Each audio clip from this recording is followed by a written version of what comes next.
An Anglia guided tour of Berlin provides an opportunity for students to follow the course of Nazi anti-Semitism through to the full horrors of the Holocaust. Niemals ermüden und niemals verzagen und niemals verzweifeln. Es lebe!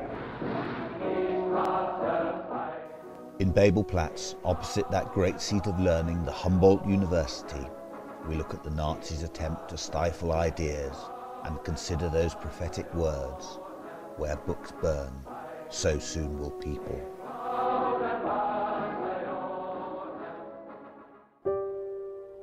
From the Nazis' anti-Semitism of the 1930s, we follow their steady progression to the planning and the execution of the final solution. Behind me is one of the most beautiful houses in Berlin, in a suburb of the city called Wannsee. It was here in January 1942 that the various Reich ministries met in a secret meeting chaired by Heydrich to implement the final solution to the Jewish question. The meeting itself took no more than 2 hours, during which time a light lunch was served. As dust settles, we leave the Wannsee Conference Centre to follow the trail to Gleis 17 of Grunewald Station, from where the Jews of Berlin were taken to the concentration and death camps. I have just noticed that 69 years ago from today, 15 Jews were taken from this train station to a concentration camp.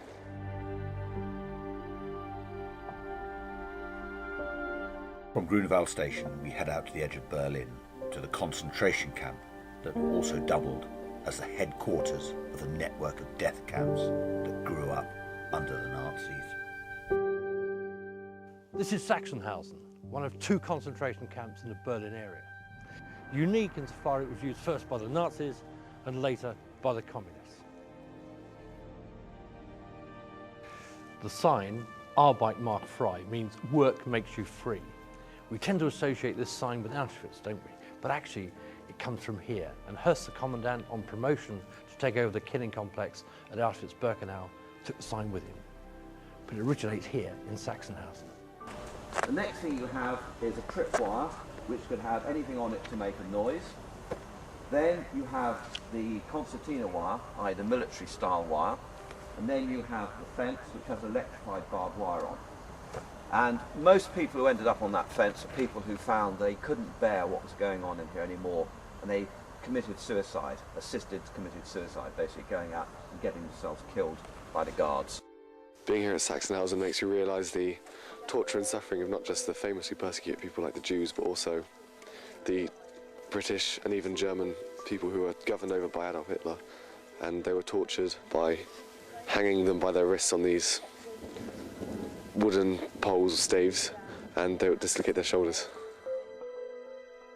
Even though in the harsh regime thousands died of disease, were worked to death, or were simply killed, unlike Auschwitz, Sachsenhausen was not primarily a death camp. These were different, and they were set up. I suppose the modern term would be a short, sharp shock. As far as the Nazis were concerned, it was supposed to do 2 things. One, to get undesirables, political opponents, whoever, off the streets and under their control, and 2. Inevitably, the most harrowing part of any visit to Sachsenhausen is to the relatively small, but nonetheless chilling, gas chambers and crematoria. An Anglia tour to Berlin focusing on or including the Holocaust provides students with an unforgettable understanding of just how the final solution developed under the Nazis.